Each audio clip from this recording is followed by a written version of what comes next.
Keep yourself in the loop of everything football on the Golden State Media Concepts Football Podcast. The latest news on and off the field, be it college football, Big Ten, SEC, Big 12, Pac-12, ACC to the NFL. We've got you covered. Listen to the Golden State Media Concepts Football Podcast.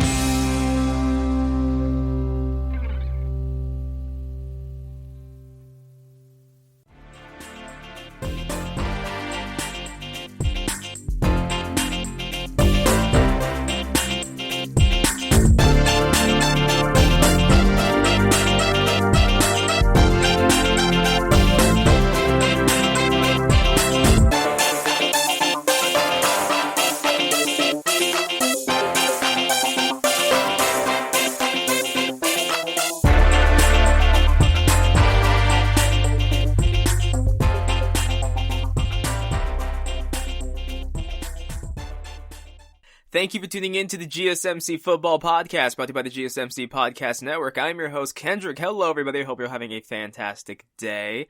Hope you're all doing well. Some big news was announced over the weekend. I hope you're doing okay. I know people are very, very antsy right now as to what is going to happen over the next, couple days, over the next couple of weeks, how people are going to react to everything. I don't really want to get into it all. This show, I don't really want to make it about politics and everything, but I hope everyone's okay. Hope you're all doing well. And, thank you again for tuning in. We got some stuff to talk about today. I want to talk about building around young quarterbacks. I want to talk about the 49ers. I want to talk about the evolution of the rookie QB. And I want to talk about excuses being made in the NFL. But anyways, let's get into this. So Joe Namath called into ESPN, and he said that Trevor and Sam Darnold, now I didn't put down the exact quote because it isn't important, but he said that Trevor and Sam Darnold both have an upside, but you can't keep both, is basically what he said. He said Trevor Lawrence has a ceiling that is tremendous, and Sam Darnold has a ceiling that is good.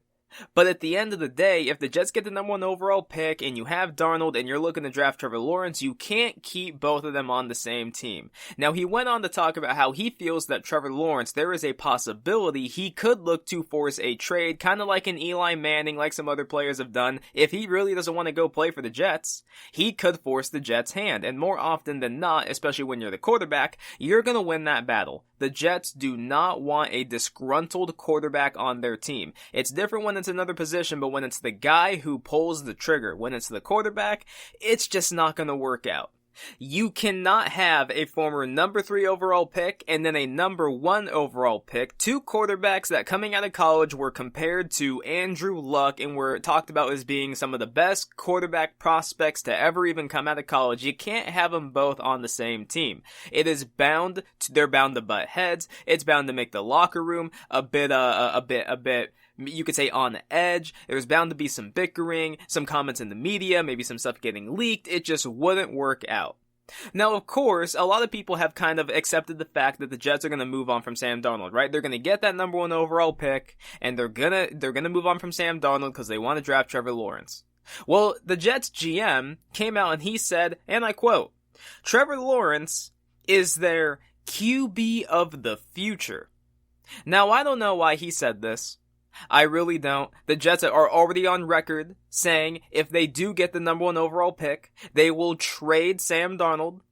I don't know why it is he's saying this. It's that GM, it's that coach speak, it's that PR, it's that, we don't want to seem like the bad guy, we want to seem like we have his back. Look, we all know the truth. If they get that number 1 overall pick, rookie contracts are so valuable because you're paying such a discounted price for a possible premium product. And I think Trevor Lawrence is going to be a premium product, right? He's going to be one of the best quarterbacks in the league already. He'll probably be a top 15 quarterback, and they're going to be paying him pennies on the dollar as compared to what Russell Wilson, Aaron Rodgers, so on and so forth are making. So, of course, if they get that number 1 overall pick, they're just going to rebuild. They'll move on from Sam Darnold, they'll take Trevor Lawrence, they'll move forward with him, they'll basically have 5 years to try and get it right. Will they get it right? I have no idea. I think it's all going to depend on if they get rid of Adam Gase, but let's go ahead and entertain this, right? let's say in some parallel universe that the Jets actually go ahead and they move forward with Sam Darnold. They have the number 1 overall pick and they move forward with Sam Darnold. What is it that they have to do? How is it that they can kind of reboot and save Sam Darnold's career? Because right now, if they were to trade Sam Darnold, I think they could get maybe... And I think this is going to depend on the team. But if they were to get Sam Darnold, and everyone especially knew, like, they're going to trade him, like, there's no way that they're possibly going to keep him, I think they could get a second-round pick. I think another team, the only way they get a first-round pick is if a team tried to leap over another team. Because other than that, I mean, why would the team give up a first-round pick for Darnold? Why would they?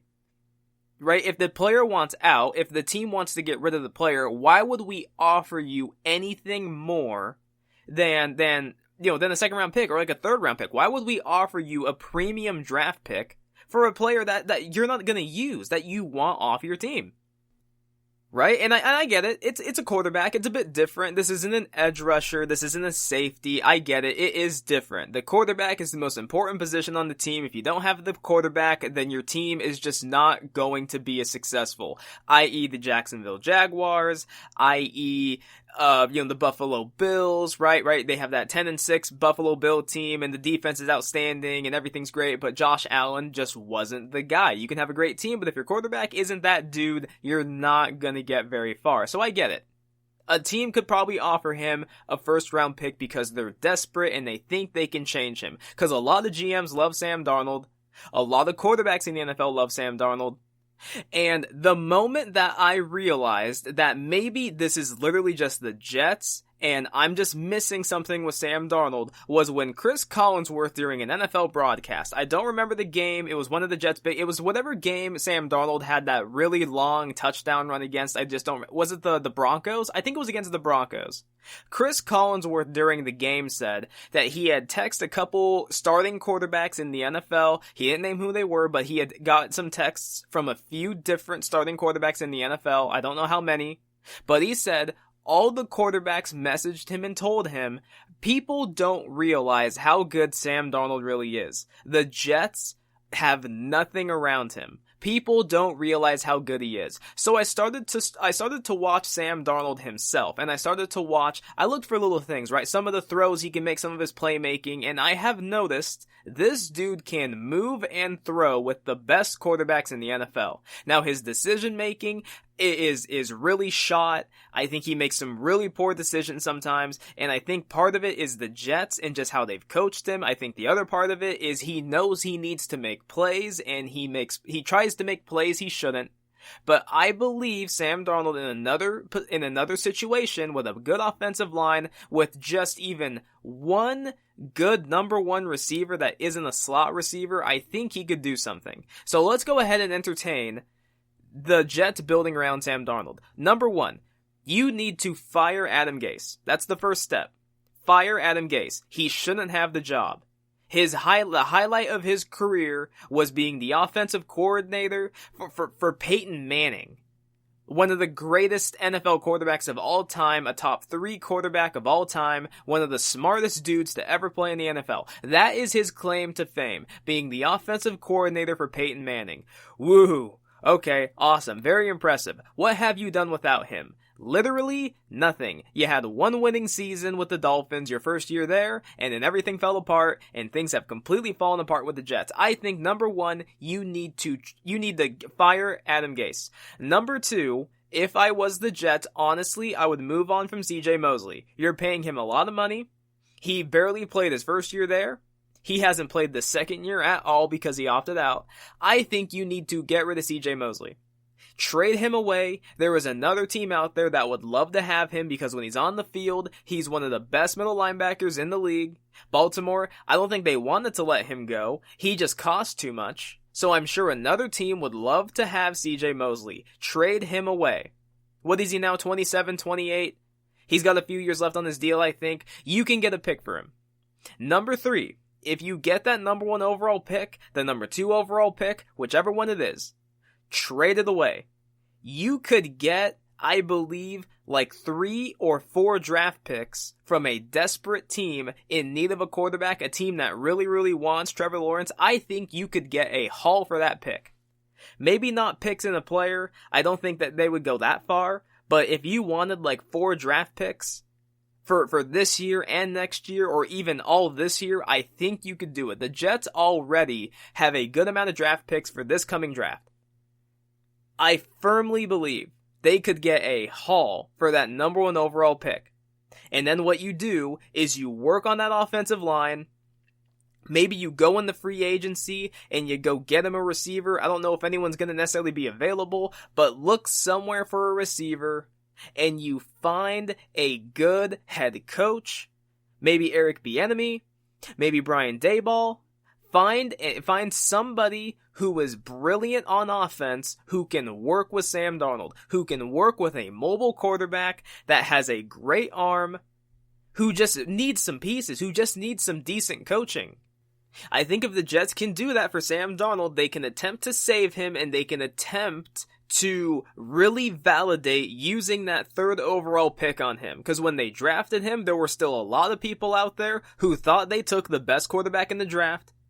And it's kind of funny, right? We look at it now, and there was an argument to be made that the 2 quarterbacks who everyone thought were going to be the worst are the best, Josh Allen and Lamar Jackson. And the dudes who went number 1, number 2, and then what was Rosen, number 10? They're the worst. Rosen is the worst of the bunch because he's on a practice squad. He's not even on a roster anymore. Maybe it's unfair to judge him. I think it kind of is. I don't think he's gotten a fair shot, so maybe we'll go ahead and we'll leave him out of it. But I mean, it's between Baker and Sam Darnold. And I think Baker, his performance has been better, but he's been surrounded by better pieces than Darnold. And Darnold, from his grade, he's not far behind. It's really interesting how that draft has panned out. It's Baker's rookie year, he looked incredible. Like he was gonna by far and away be the best quarterback in the draft, and now we're not even sure if he's gonna make it to the next year with his team. Neither Sam Darnold. It's very interesting how the NFL works. Speaking of young quarterbacks though and needing to be built around, there's another young quarterback in the game who's already been paid, and now he's in a rebuild.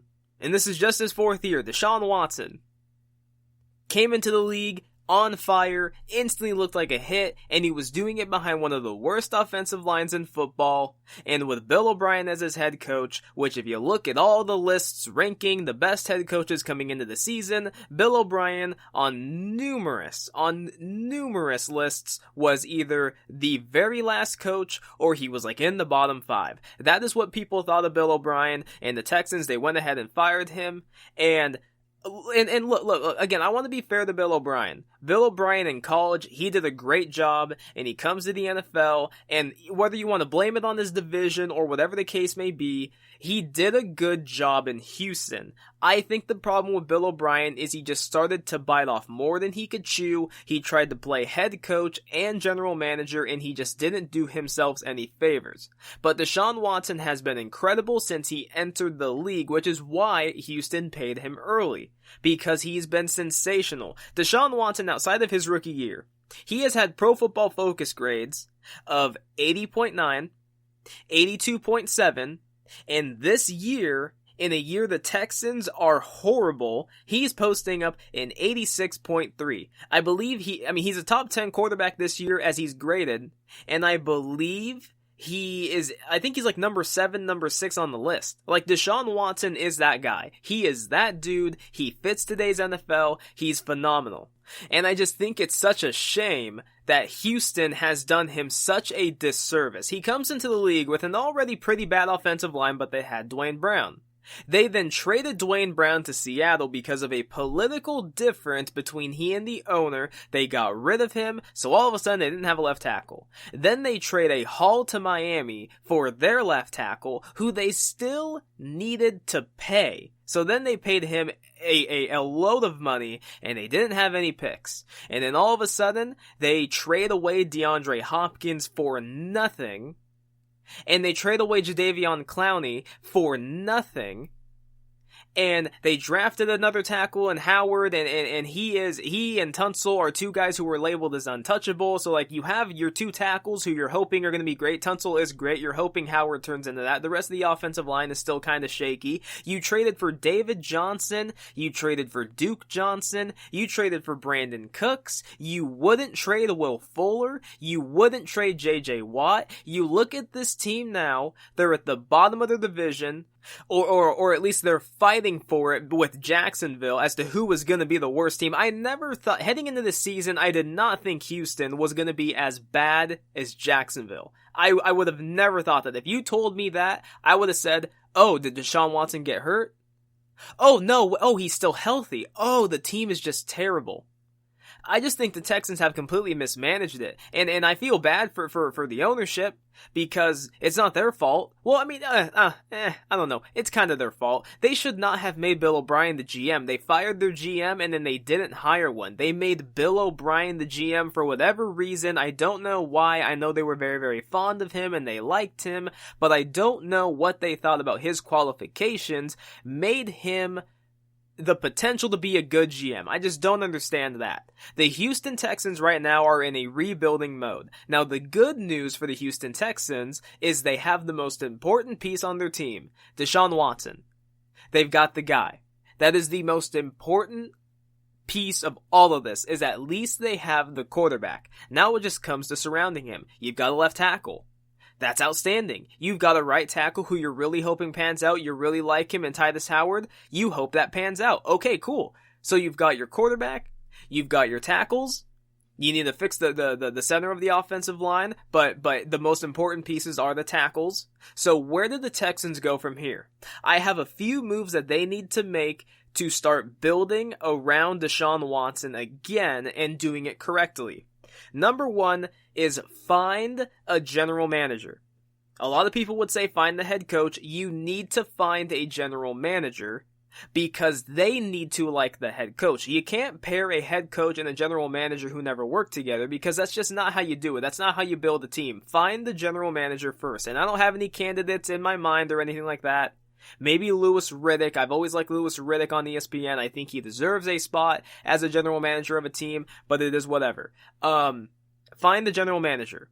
From there, you find the head coach. Again, I think a guy like Bieniemy, like Brian Daboll, I think would be outstanding for the job. Find one of them. From that point on, trade away your older, expensive players, i.e. JJ Watt. Guys like Whitney Merciless, trade them away. If you want to keep Merciless, fine. But if anybody should be traded away, it's JJ Watt. And JJ Watt went on record, and I'm sure this kind of broke Houston's heart, and I'm sure it broke the Texans' heart, but he said, essentially, please trade me. Please do something with me. I don't want to be here. This is what JJ Watt said, and I quote, I don't think it's any secret that I don't have 10 years left in this league. I personally believe that I do have a few more great ones left in me, but I'm not looking to rebuild. I'm looking to go to go after a championship, and that's what I want to do. So JJ Watt, at age, what is he now, 30, 31, 32, something like that? JJ Watt wants to go to a team that can contend. Same as a guy like Ryan Kerrigan over in Washington. Another 30-year-old player. He's been outstanding his entire career as an edge rusher. He's been so consistently dominant. And Washington didn't want to trade him. And it's the same thing with Houston. They didn't want to trade JJ Watt. And they didn't even want to trade Will Fuller bad enough. I don't get it. I do not get it. And this is something that's always irritated me. When you're a bad team, and you have an aging player who still has value, why would you not trade the player? I get it, emotions can get in the way, but when it comes to this business, you're supposed to avoid the emotional aspect of it. You're supposed to do what's best for the team.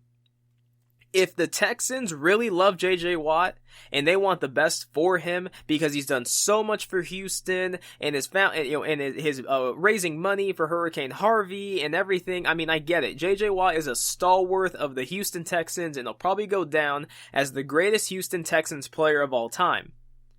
Trade him away in the offseason.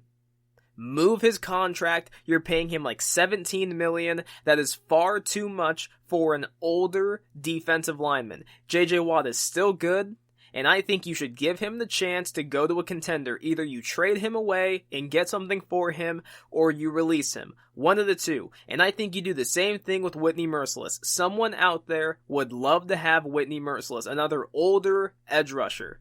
Will Fuller, I think you kind of lost the opportunity to trade him. I think he's in the last year of his deal. I think they kind of lost their opportunity to trade him. I don't know if they're going to re-sign him. I don't know if I would re-sign him because he can't stay healthy. But, I mean, at that point, what are you leaving Deshaun Watson with? Brandon Cooks? Another guy who can't stay healthy with Randall Cobb? Another guy who consistently has been hurt in his career? I don't know. They have not done Deshaun Watson any favors, and they don't have any picks. They don't have any good picks. Which is another thing that kind of blew my mind as to why would they not trade Will Fuller? Why would they not trade just one of these guys? You don't have a first. You don't have a second.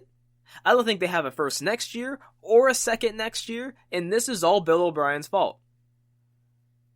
He's kind of screwed the Texans over when it comes to rebuilding in the next couple of years. And guys like JJ Watt, and I think there's other guys in the locker room who probably feel the same way, there's some guys on that team who are not looking to rebuild right now. So if they want to rebuild around Deshaun Watson and they want to really make this team in his image, find a GM, find a head coach, trade away your older expensive players, and it's going to mean parting ways with JJ Watt. And I know it's going to break the heart of Texans fans.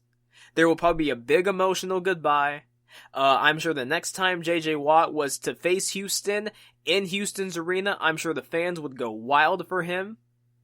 But it's what you got to do. It's the price of doing business. You can't let emotions get in the way. That's the one thing Bill Belichick always did great with New England, is he never let his emotions get in the way of making a trade or cutting a player. He never let it get in the way.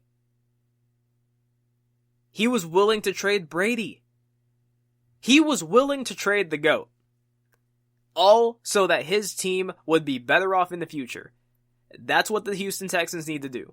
So I think the Jets, if they want to go ahead and rebuild around Sam Darnold, you can do it. It's going to take firing your head coach, trading the pick, trading Mosley, move from there. When it comes to Houston, find your GM, find your head coach, trade JJ Watt, trade Whitney Mercilus, start getting young, inexpensive talent on the team and go from there. You have your left tackle, you've got your right tackle supposedly, we all know you have your quarterback.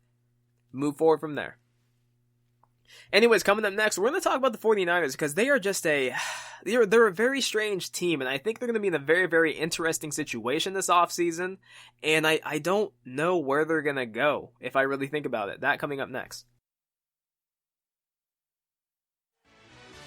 Are you looking for help for your fantasy football team? Check out the GSMC Fantasy Football Podcast. Get today's best advice on who to start, who to sit, even who you should draft. From sleeper picks to red hot lineups, they got it all covered for you. That's gsmcpodcast.com/fantasy-football-podcast. We'll cover traditional leagues, dynasty, PPR, even IDP leagues. When you need fantasy help, there's just one show to hit up. Don't forget to like them on Facebook and follow them on Twitter. Visit gsmcpodcast.com for more info.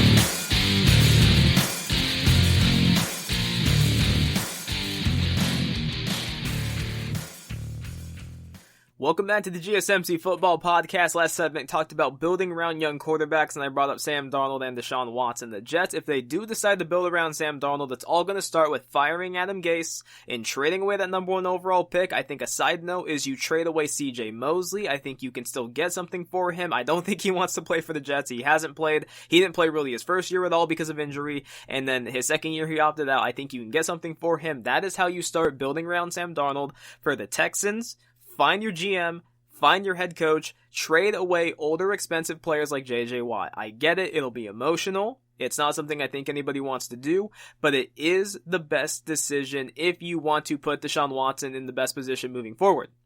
With that being said, let's get into another team that is going to probably be in the market for a new quarterback this offseason, the 49ers. The 49ers are a really, really weird team, and there's a lot of people out there who are out on Jimmy Garoppolo, and they're out on him for the same reason as to a guy like me would be out on him, and it's because I've seen Jimmy Garoppolo in these games, and I've seen how Kyle Shanahan calls plays. Now, him being in a run-oriented offense isn't anything new, right?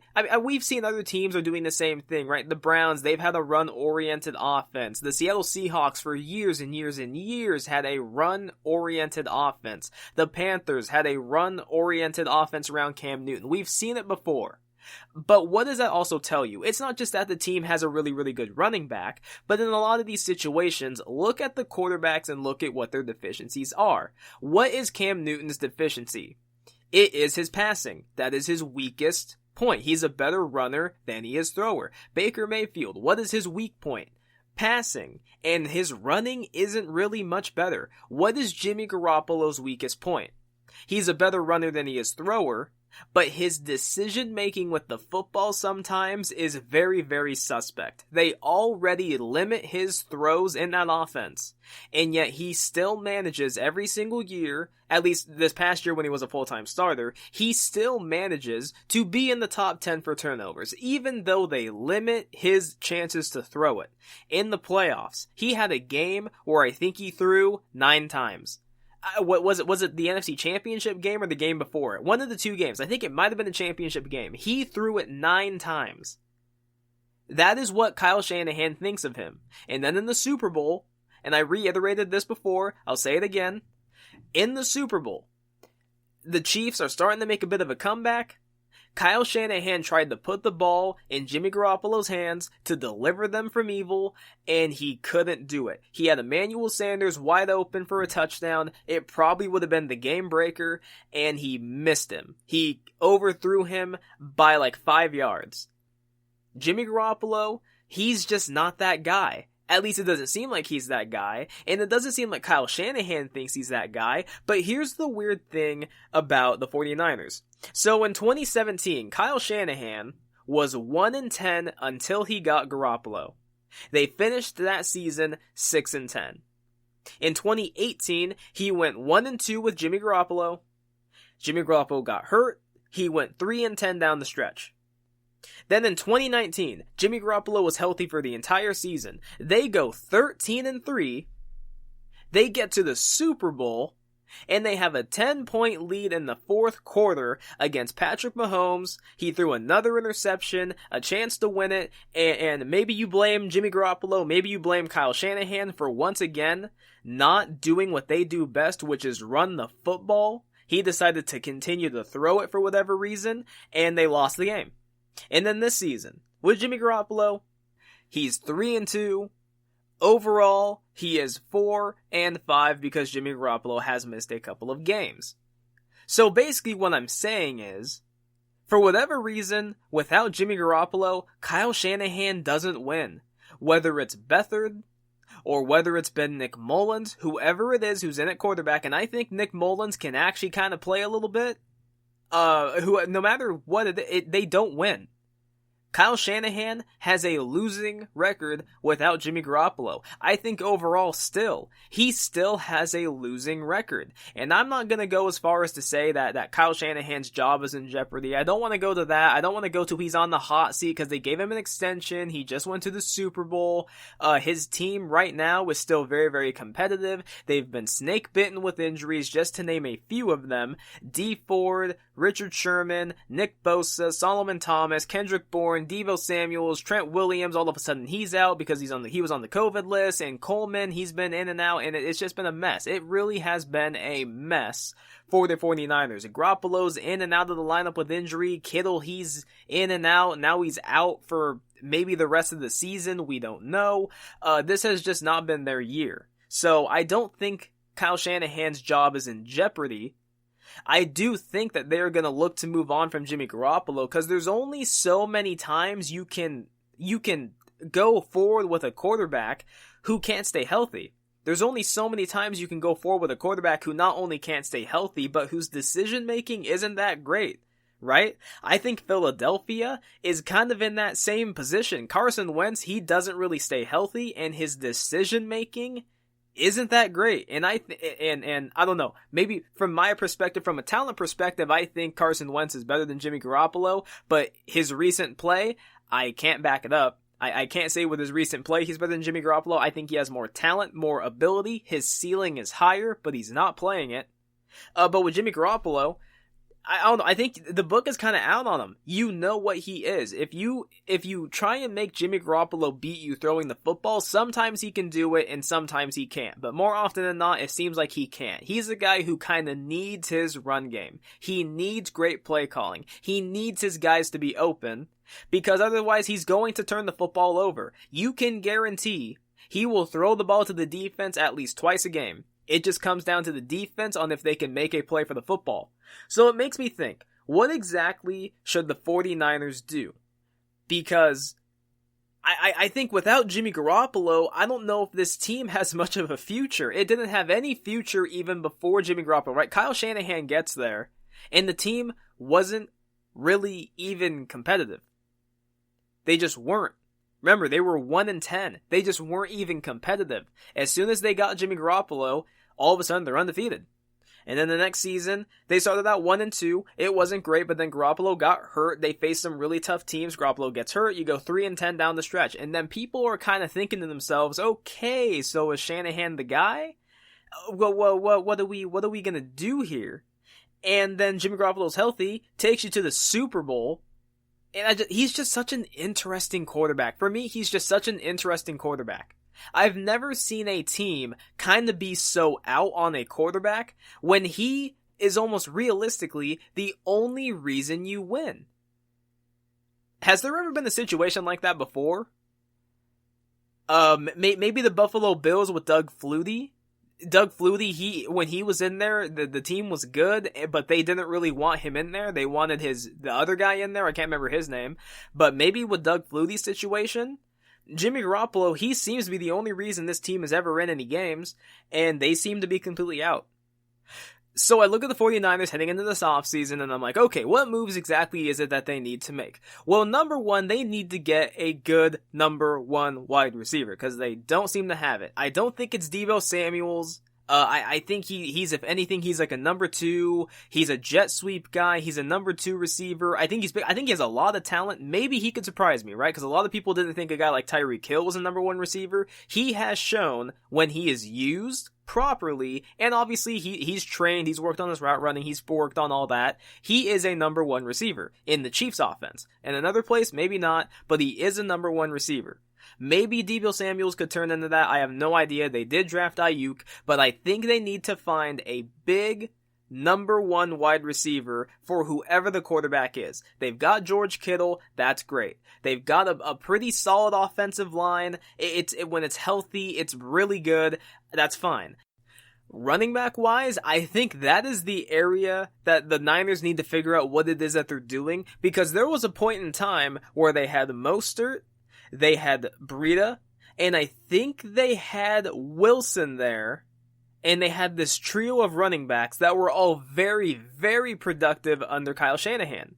And then all of a sudden, they go and they pay Jerick McKinnon a lot of money, and he gets hurt, and he misses 2 straight years, and then they went and they threw money at Tevin Coleman, And he comes in and he's been fine, but he wasn't even their main back last year. That was actually Mostert who took over that role. And then even this year, when Mostert's been healthy, I don't know. That's the one area of the team I think they've really messed up on. But the biggest thing is going to be figuring out what to do at quarterback, because the Niners, I don't think they're a bad team. I think the Niners are just really banged up. I think once they get healthy again, this team will once again be ready to make a Super Bowl. I think they have the same kind of roster as a team like the Colts, as a team like, what's another team? Like maybe the Broncos when they're fully healthy. I mean, they have a roster that is set to compete right now. The thing that they just need is the quarterback. They got the head coach. They have the defense when it's healthy. They have the run game when it's healthy, and their offense is very, very creative. The motion, the disguising of things, it's great. It's outstanding. The only thing that needs to be fixed is the quarterback spot. And so that's when it brings to, if they were to move on from Jimmy Garoppolo, who do they go after? And names have been brought up like Matt Ryan, or like Kirk Cousins, because Shanahan has worked with both of them. And remember, before Jimmy Garoppolo, there was the rumor that was out there that when Kirk Cousins became a free agent, Shanahan was going to reach out to Kirk Cousins to come to the Niners. Because he likes Kirk. He likes what he can do. He can work with him. Matt Ryan, now he's being brought up. He's still owed a lot of money by Atlanta, so I don't know if they're going to want to trade him this next offseason, because it would be a big cap hit. But he's another guy who, under Kyle Shanahan, had one of the most efficient and ridiculous offensive seasons of all time. That Atlanta team, that offense was ridiculous, and no defense could stop it. Even the Patriots, through 3 quarters, could not stop their offense. The only thing that could stop that offense was Kyle Shanahan.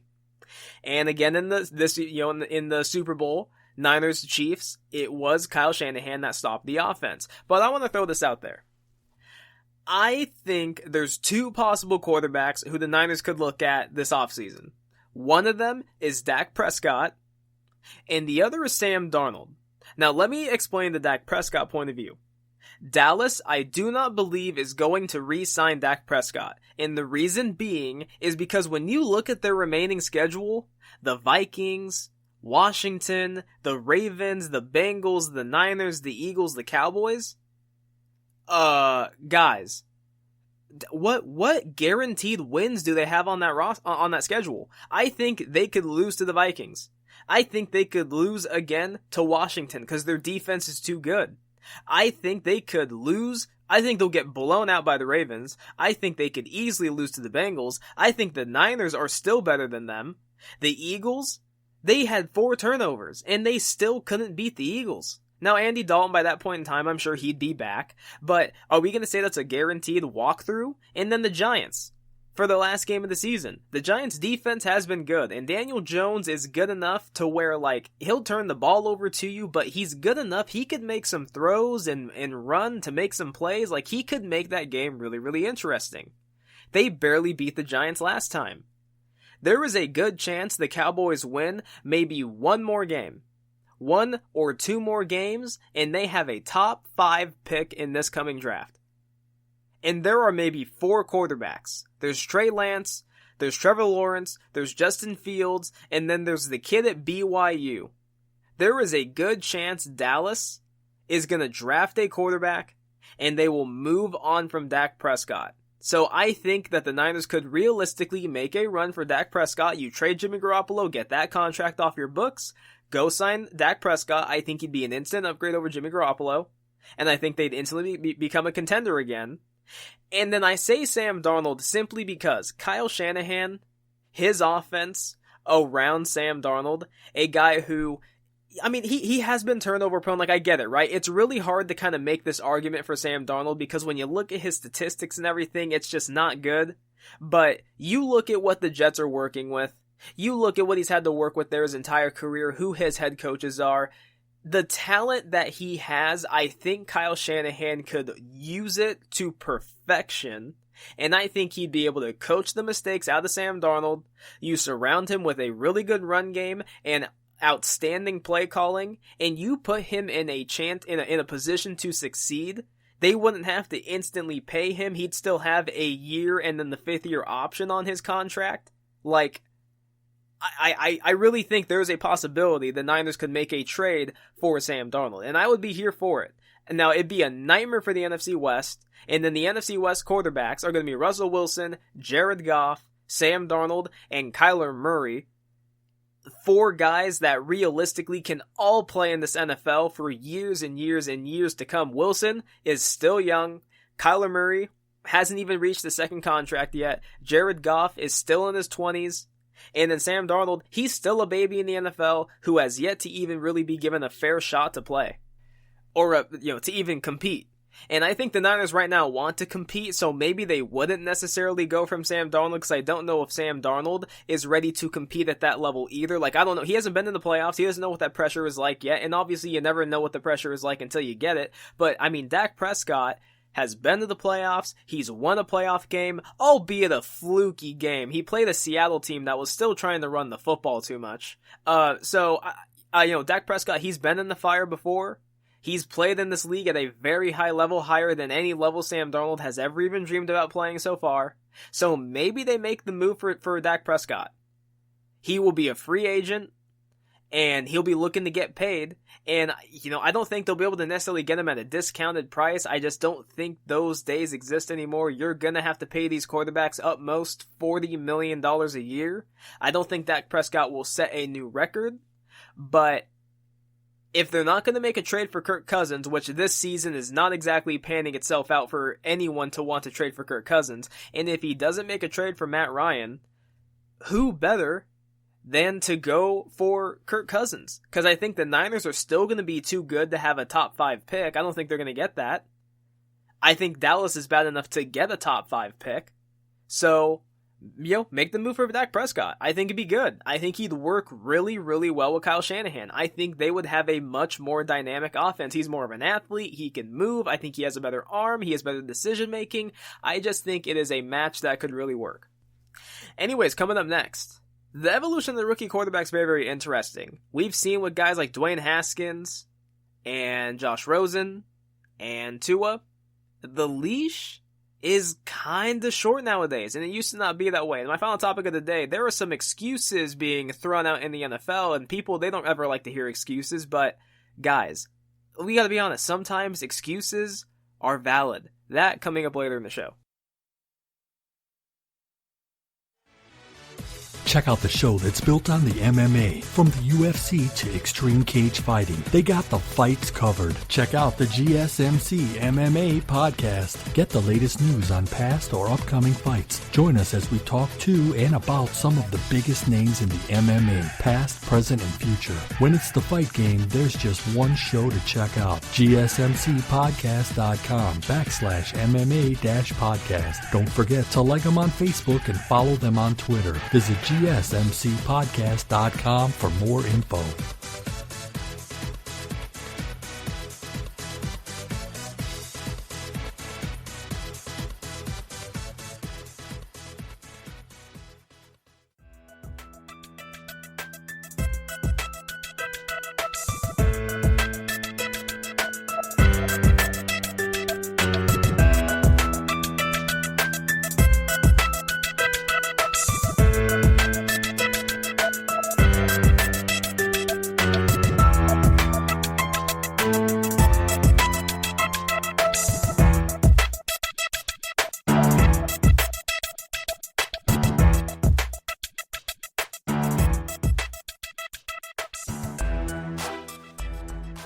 Welcome back to the GSMC Football Podcast. Last segment talked about the 49ers and the fact that, they want to move off from Jimmy Garoppolo. I think everyone can see the writing on the wall. Jimmy Garoppolo is not going to be there long term.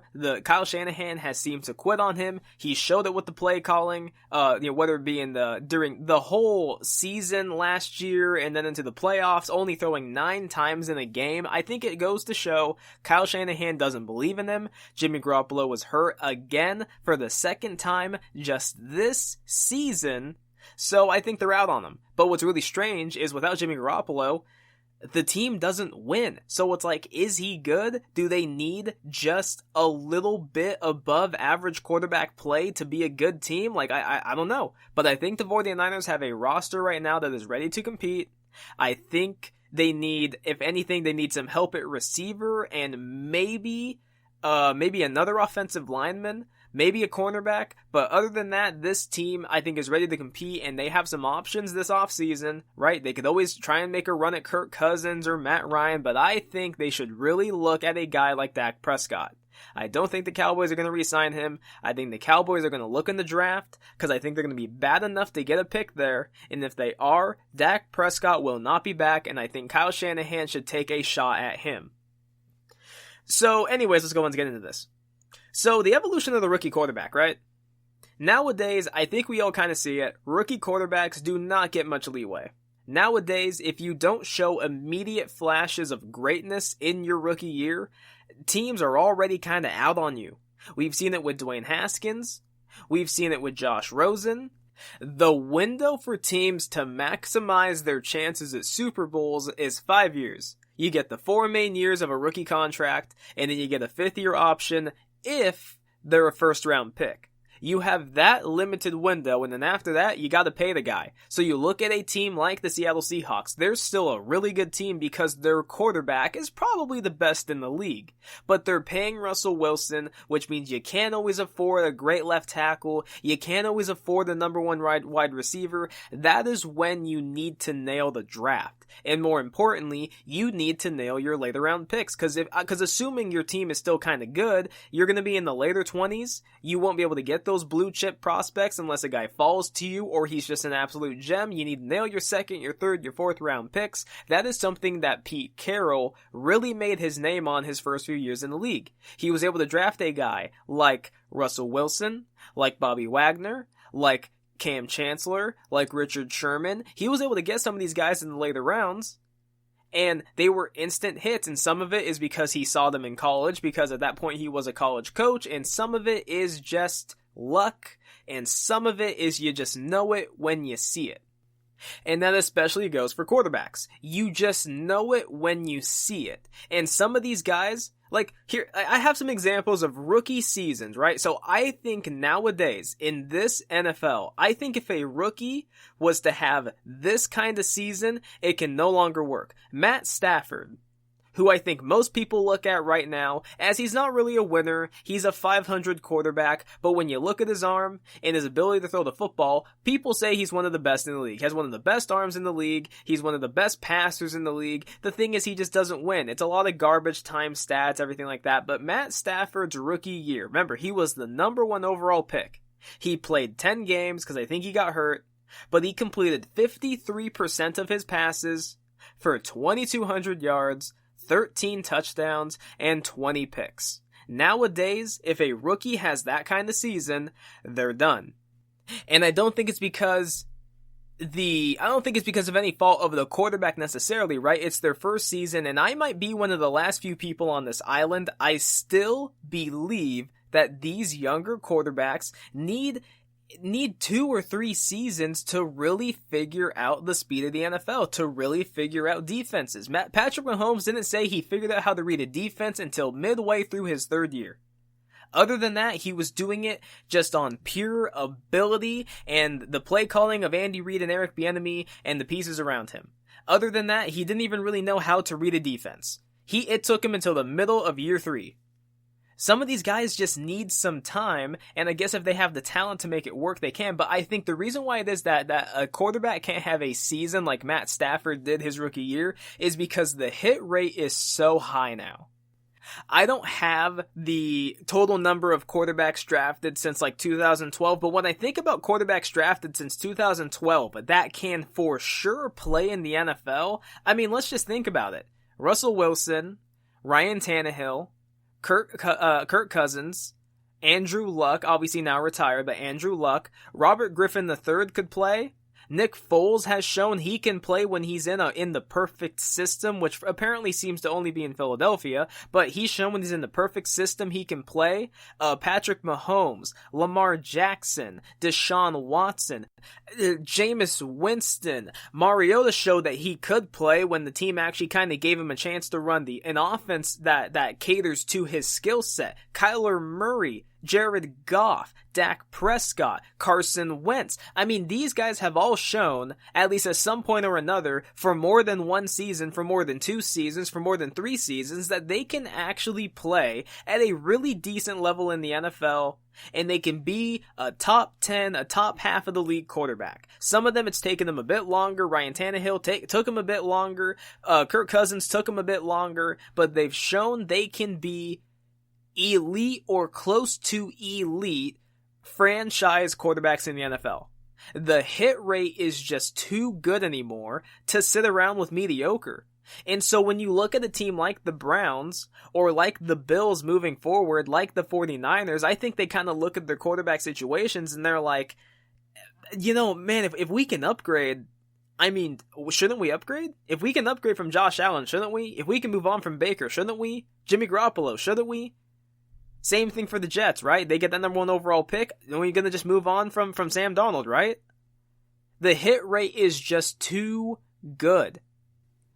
And that is why I think Tua is going to get the remainder of the season to either sink or swim. And if he doesn't show the Dolphins any of the things that made them want to draft him, I believe they will move on from him, because they have Houston's first round pick, and right now it's in the top 5, and Houston just doesn't look like a good team. They've been in some games and they found ways to lose them. They're just not a good team. Right now it is a top 5 pick, and Brian Flores came out and he said that Tua isn't an audition, right? Because some people are asking him, oh, will you move on from him if he doesn't show any flashes this season? Will you do that? And he said no, he thought it'd be ridiculous, to only give him the remainder of the season. It's not an audition. They're starting him, blah, blah, blah. And of course, we've talked about how strange the situation is, because the Dolphins right now are fighting really for a playoff spot. Like given the record and given the position of the rest of the AFC and their division, they're fighting for a playoff spot. And Fitzpatrick was playing really, really good. Still among the leaders in turnover, so you always bring up that there's always that time for him to have the Fitzpatrick game where he throws like 200 yards, no touchdowns, and 5 picks, and they get blown out. It's only a matter of time, but they pulled him and they put in Tua. It is rare that a team ever pulls out a quarterback when the team is winning, and you put in your rookie, who has been unproven, who's coming off of a catastrophic injury. You never quite know. But I think he was put in because you see Joe Burrow, and you see Justin Herbert, and you see what they've been doing, and they felt pressure to put him in and see what they got. I think that the Texans pick only added more pressure. The Dolphins have a good amount of picks here coming up. They've got a good defense. They seem to have their head coach. The only thing they need is they need to find the quarterback. Now, Terry Bradshaw, I think he went on the herd, and he said he thinks Tua's going to be excellent. He told Colin, don't give up on Tua. He thinks Tua is going to be excellent, so I'm going to wait and I'm going to look for it. And I'm going to watch him the rest of the season. If I don't catch the game, I'm going to catch the highlights. I'll try and find a recording of the game. I'm going to watch Tua, and I want to see how much improvement I see from him week to week to week. Because there's only so long that a team can lose, right? You can only be in rebuild mode for so long. Sooner or later, the head coach needs to win if they want to keep their job. So even as good as we think Brian Flores is, sooner or later the Dolphins need to win on a consistent basis. And right now, this division is to be had. The Patriots, they don't have a quarterback right now. They don't know who their quarterback's going to be. The Jets, they might have their quarterback. They might not. Their quarterback might be in this coming draft. Their quarterback in this coming draft might force his way out of the team. We have no clue. The Bills, we're not entirely sure where they're going to go with Josh Allen. Josh Allen is a roller coaster. Some games he's up, some games he's down. While he is better this season than he has ever been before, he's still very, very inconsistent. And basically, since that 4-game stretch at the beginning of the season, he hasn't been quite the same player. The league has kind of figured him out. It's just down to the Dolphins. Again, they've got the defense, they've got the head coach, some of their offensive players opted out of this season, but like Devontae Parker is excellent. Gesicki is excellent. Their offensive line needs to be fixed. They seem to have found some running backs. So it really does come down to Tua. And if we're going to judge, if we just look at every single rookie quarterback this season and we look at their first games, Herbert was awesome. Burrow was awesome. Tua was erratic. He didn't have any of the accuracy. Even his one touchdown throw, I personally didn't think it was great. I thought he put it in a nice spot, but it could have easily been picked in my opinion. So, I don't know. Tua, his debut was not as impressive. So we'll see how he looks the rest of the season, but you're telling me this Dolphins team, with the division as wide open as it is, you're telling me if this team manages to get a pick from Houston, if they manage to get that pick and it's in the top 5 and they have a chance to take one of these 4 quarterbacks, you really don't think that Flores and everyone will just say, all right, we made a mistake. Time to move on.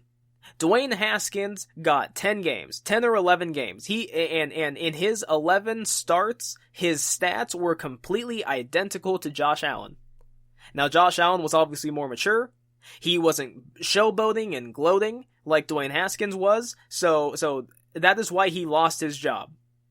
Josh Rosen, his rookie season was not good. No part of it looked impressive. The team around him was terrible, but they went ahead and said, we made a mistake, we're done, and they moved off of him. Nowadays, if you don't show you have it early, the team is already looking for your replacement. And you can blame guys like Ben Roethlisberger, or Matt Ryan, or Russell Wilson, or Patrick Mahomes, or Dak Prescott, or Deshaun Watson. You can blame those kind of players because as soon as they came into the league, even if their overall stats didn't look super impressive, their teams won, they showed upside, and these are the guys who really set the tone for teams trying to maximize the rookie contract by surrounding them with high-priced free agents, getting the best players possible, nailing the draft, hopefully, but paying everybody, re-signing all your good players. You don't need to let anybody go, and you maximize that window. You got 5 years. You can blame those guys for the way it's gone now, because nowadays you cannot afford to have a rookie season like Jared Goff did. You can't afford to have a rookie season like Matt Stafford did, like Josh Rosen did, like basically Dwayne Haskins did. You can't afford it anymore. If you don't show even a glimpse of being elite, if you don't even show a glimpse of the upside that is there, these teams are ready to move on from you because there is a shelf life to everybody, there's a window to win, and if you're not going to help them out, what are you there for? And again, don't get me wrong, I don't think it's fair. It isn't fair to me. It's not fair to me that rookie quarterbacks nowadays get basically a season, maybe 2, to be successful and to prove to the team that they are the guy that they should start to build the team around, whereas guys like Blaine Gabbert and Christian Ponder and Jake Locker, they managed to get 1, 2, 3 seasons before the teams kind of looked at them and said, yeah, alright, yeah, no, they're not the guy. Whereas these other guys, they put up even more impressive numbers than them in today's NFL, and yet the teams still look at them and go, I don't know if they're the guy. But it is the way that the league is moving, and I do understand it. I do get it. The league is so offensive leaning that and there's so many quarterback camps and the college schemes are being implemented in the NFL, so like they should be able to just translate even easier, and forget about the speed of the NFL. You should just be able to play in it. I get it. But I still don't think it's fair. But then again, life isn't fair. Fair is a place where you go and judge pigs, and that is not the NFL. Anyways, coming up next, final topic of the day. We're going to talk about excuses being made in the NFL. Some people might say they're excuses and that they're not valid, and nobody wants to hear excuses ever as to why it is that their team isn't performing well. But in this case, I think the excuses are valid. We will get into that coming up next. Check out the show built around the women of MMA. From the UFC to the extreme cage fighting, we got the fights covered. Listen. It's the Golden State Media Concepts Women's MMA Podcast. The latest news of upcoming fights, discussions of previous matches. Join us as we talk to and about the biggest names in women's mixed martial arts. Past, present, and future. When it's the women's fight game, you know where to listen to. The Golden State Media Concepts Women's MMA Podcast.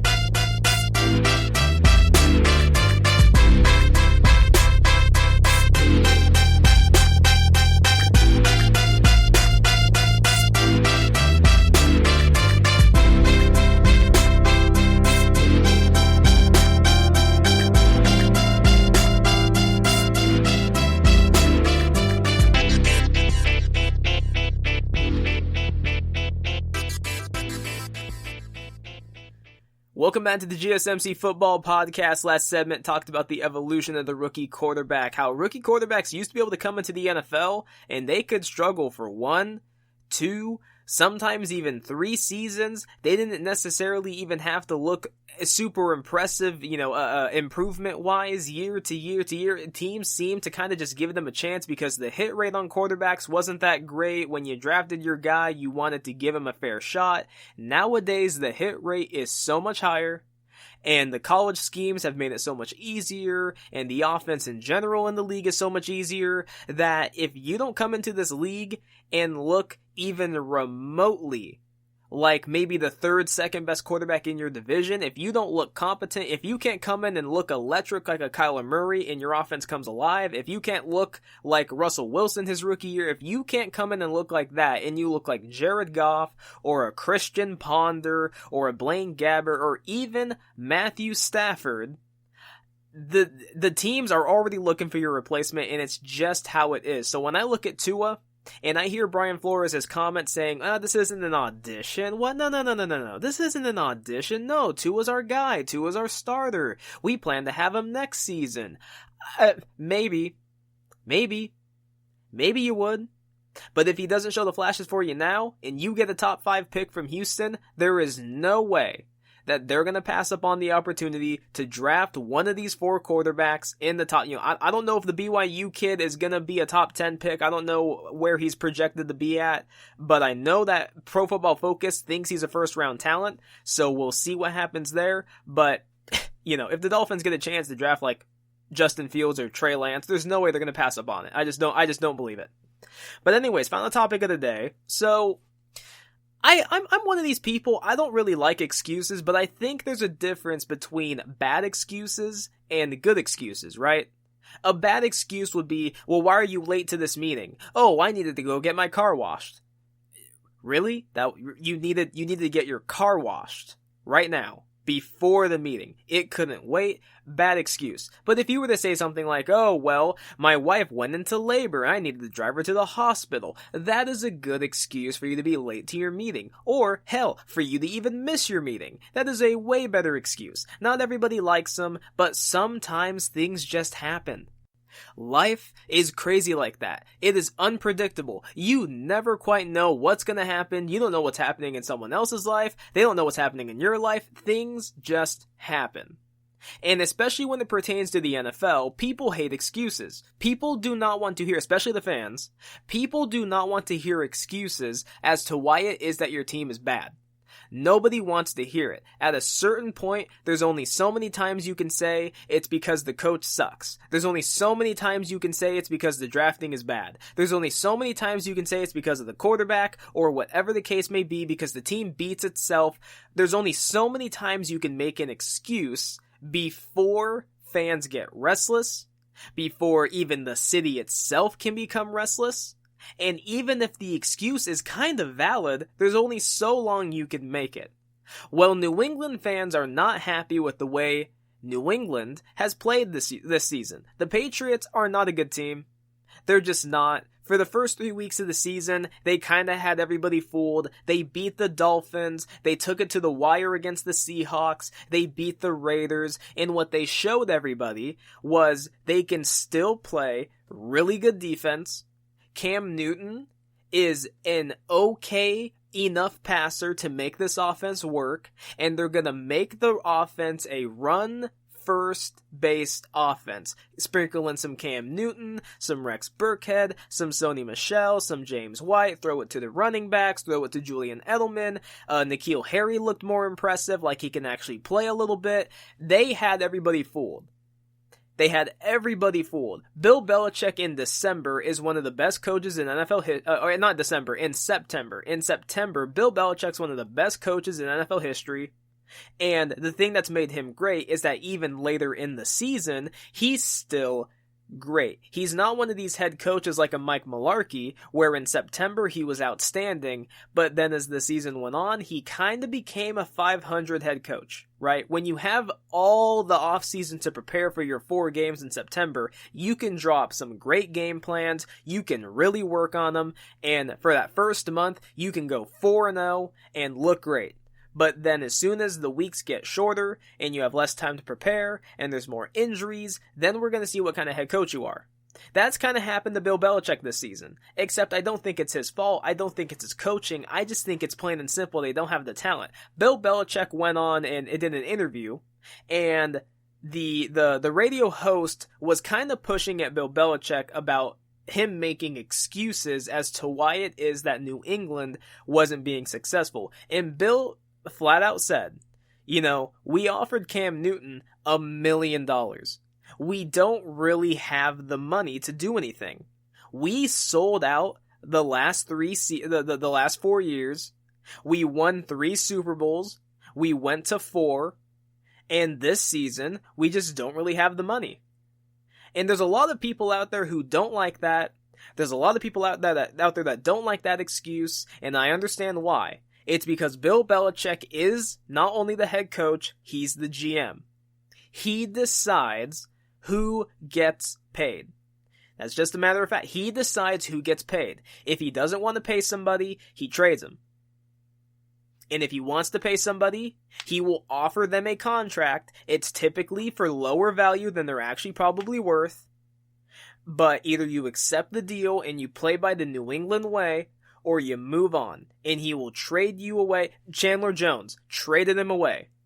And Chandler Jones is one of the best pass rushers in the NFL, has been over the last 5 seasons. And coming into this season, a lot of people said, where's New England's pass rush? And I believe Chase Winovich, at least for the first 4 weeks of the NFL season, he had one of the best win rates in the NFL as a pass rusher. So for a little bit they did. They had a bit of a pass rush, but since then the defense hasn't been good, and the offense hasn't been good, and I don't even know about the special teams. I mean, maybe the special teams unit's been the best part of their team this year, but the team's just kind of falling apart. And I'm not one of these people who believes that Bill Belichick's excuse is just that, an excuse. I think it's a really reasonable excuse, and it's actually kind of a subtle flex as well, right? We've won 3 Super Bowls. We went to 4 in the last 5 years. We sold out. What are you complaining about is basically what he's saying. It's what are you complaining about? This season, yes. No, we don't really have the money. We had a lot of opt-outs. We lost our quarterback. Our succession plan in Jimmy Garoppolo is gone because the starter went to the owner and cried, "Daddy, please save me." And then Robert Kraft finally stepped in and made Bill Belichick do something. And I've already gone on record and I've said, I think Cam Newton, I think some of his play is because of COVID. I think COVID affected him. I don't know if he's going to let anybody know if it did, but I think it did affect him, and I think it's messed with his play. But then also, guys, let's look at this roster. Really, what is Cam Newton working with? He was the offense. For the first 3 weeks of the season, he was the offense. James White is just a running back. Burkhead is just a running back. Tony Michel is just a guy. And at receiver, N'Keal Harry is a bust. And Ryan Izzo, has he even caught a pass this season? I'm sure he has, but I don't remember any memorable catch. And Julian Edelman has become a drop machine, and he's an older slot receiver. This could be a team that could have really used a trade for Julio Jones or Odell Beckham if he didn't get hurt. Right? This team needs a receiver. They need help on defense again. They thought about trading Stephon Gilmore. He had his house for sale, and he said that all offers needed to be in by that Tuesday for the trade deadline. That is where this New England team is, and look, is it Bill Belichick's fault? Sure, for the last few seasons, he has sold out every single year and has tried to win a Super Bowl. He has tried to maximize the end of Brady's career. He's tried to maximize their window. He did. He won 3 Super Bowls and went to 4 in 5 seasons. And fans are going to look at this team now and they're going to say, oh, well, Bill Belichick really isn't that great. Oh, well, this is just excuses. That is ridiculous. Bill Belichick is probably the best head coach in the NFL. I think he's the best head coach in NFL history. And sure, right now, Tom Brady, he's won 2 debates. 1, he's not done playing. And number 2, it's not Bill Belichick's system that made Tom Brady great. It's not his system. Tom Brady is just a good quarterback. Okay, he's won those 2 debates. Now we will wait and see if Tom Brady can get to and win a Super Bowl. If he can even just get to one, that will be awesome. It's a feather in his cap. If Brady can get to another Super Bowl in the next 2-3 years, if he decides to stay for a 3rd year in Tampa Bay, we never know. And Bill Belichick can't get to one the remainder of the time he's a head coach, then I guess we will finally know who to give all the credit to. We will or not all the credit, but we know who to give the majority of the credit to, and we'll have to give it to Tom Brady. I still think they share a lot of the credit. I still think, if not for Bill Belichick, Tom Brady wouldn't have all the rings. Bill Belichick is one of the greatest defensive minds in NFL history, and year in and year out, he has given Tom Brady top 10, top 5, top 2 defenses to go along with Tom Brady's willingness to not turn over the football and just, take what the defense gives him. Take the check down, take the easy pass just for the first down instead of trying to go for a bomb. They were a great pairing, and because of this great pairing, they both had a lot of success. I'm not ready to say if one deserves more credit than the other. If you made me pick right now, I would say Tom Brady. But long term, I don't know. Man, give Bill Belichick a chance to even just get this roster back together. Give Bill Belichick an opportunity to just find a decent receiver, and I get it, right? That's the part where people kind of blame Bill Belichick because he handles the draft and he hasn't been great at drafting. This season, he has a really, really good offensive lineman that he drafted. I can't pronounce his last name. I don't even know what his first name is, but they have a really good guard. And other than that, though, it's just, I don't know, it's guys. He just kind of drafts guys. You have a chance at A.J. Brown, at DK Metcalf, at Deebo Samuels. You have a chance to draft all these guys, and you drafted N'Keal Harry. Just think about the difference in the fortunes for New England if instead of drafting N'Keal Harry, they had drafted DK Metcalf. Can you imagine Tom Brady with DK Metcalf there? Can you imagine what that would have looked like this last season? New England might have been able to go to the Super Bowl again. If they just had that one receiver, if they could have just had A.J. Brown or DK Metcalf and not N'Keal Harry, they could have gone to the Super Bowl. I firmly believe they are that clever over there in New England with Tom Brady and Bill Belichick and Josh McDaniels. I believe they could have gone to the Super Bowl. Or at least made it past the first round, right? I believe they could have beaten Tennessee. They then probably could have beaten Baltimore, I think is who they would have faced. And I believe they would have met Kansas City in the championship game. That's just me, though. But to all the people who are complaining about the New England this season and the fact that they're not a really good team, look at the team, be realistic. We all saw the opt-outs. We all knew what they lost in free agency. For anyone to have expected this team to have been a 12-11 win team again was just being unrealistic. The schedule and the pieces around Cam Newton, none of it really spelled for instant success. They tricked us the first 3 weeks of the season, and now we kind of know what they are. They're just a bad team.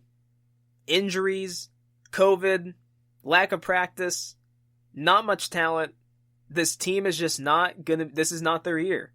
Wait until next year, wait until the season after that, wait until we know who on earth their quarterback is going to be. Can we just wait for that? Let's just see who their quarterback is even going to be. I'm going to give Bill Belichick a few seasons to figure this out before I'm going to sit here and say, guys, yeah, it was all Brady. It was all Brady. I'm going to give him some time. Another head coach, though, in the NFL who I do not believe there's any excuse for is Anthony Lynn. Anthony Lynn with the Chargers. His first season in LA, I really liked him. The Chargers were good.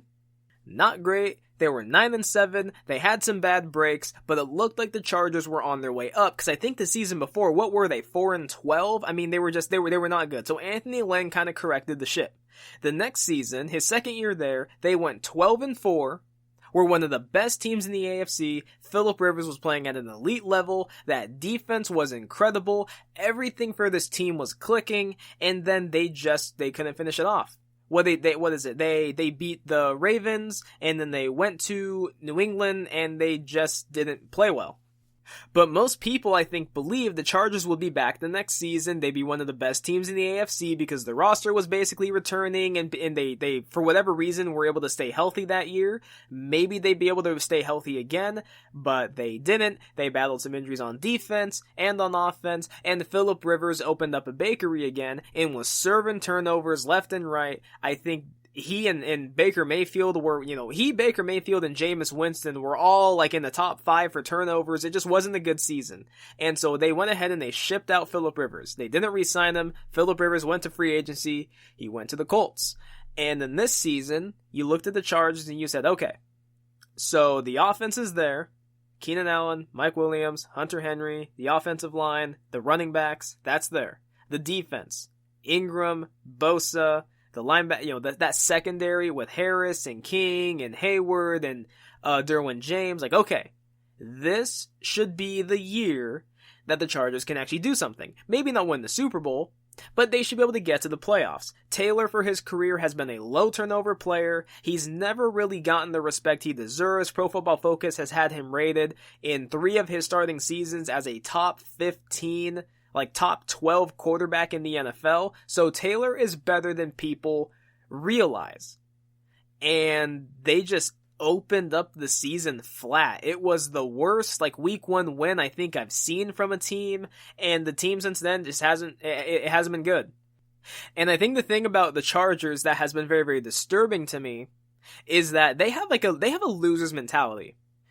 There's a stat that's very fluid in the NFL. Typically, if one season a team is very bad in one-score games, the next season they're usually either good or at least they become average, right? In a season where you're losing every single one, like you go 1-7 in those games, the next season you are more likely to win more of those games than lose them, or at least you break about even. It's a very fluid stat. But when it happens to a team season after season after season, that means it's the team. That means it is the mentality of the team. And now for 2 straight seasons, the Chargers have shown an inability to close out teams. They can be up on you by 1 score, by 2 scores, by 3 scores, and they managed to choke it. They choked against the Chiefs. They choked against the Buccaneers. They choked against the Saints. They almost choked against the Jaguars. They flat out choked against the Denver Broncos. They had the Denver Broncos dead to right. They allowed the Denver Broncos to score 21 points in the 4th quarter. Until the fourth quarter, Denver only had 10 points. Until the fourth quarter, they had 10 points. And you allowed them to score 21. The Buccaneers, they outscored you 24 to 7, I believe, in the second half. This Chargers team just has a loser's mentality. And I don't know how long Anthony Lynn can survive it. And I have to say, given what I have seen now for 2 straight seasons of seeing this team choke lead after lead after lead, turnovers, bad play calling, conservative play calling, not really trying to put the team away, I think you move on from Anthony Lynn. And I like him. I think you give him a shot somewhere else. But in LA, sometimes the head coach is good, but the team just needs a new voice in the locker room. Sometimes that's just what it takes. The team needs a mentality switch. They need a culture switch.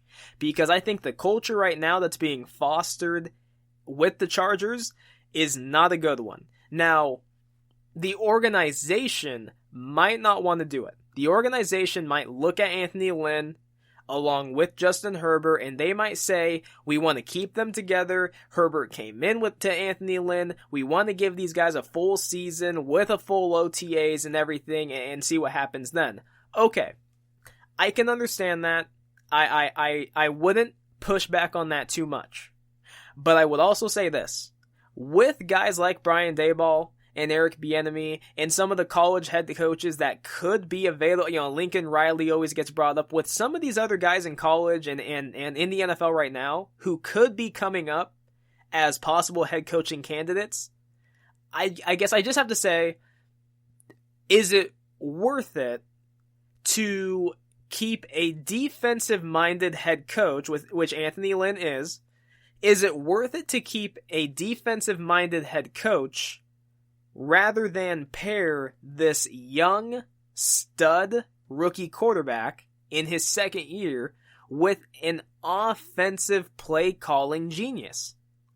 With a guy who's just, maybe not even a genius, but who's just way more offensive oriented.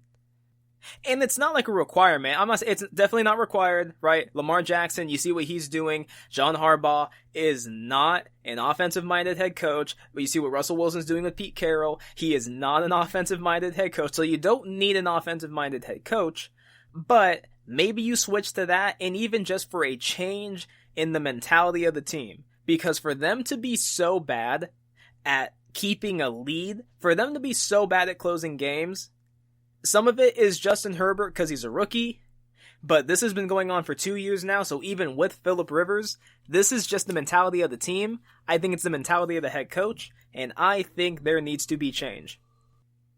You got a young quarterback. You got to surround him the best you can.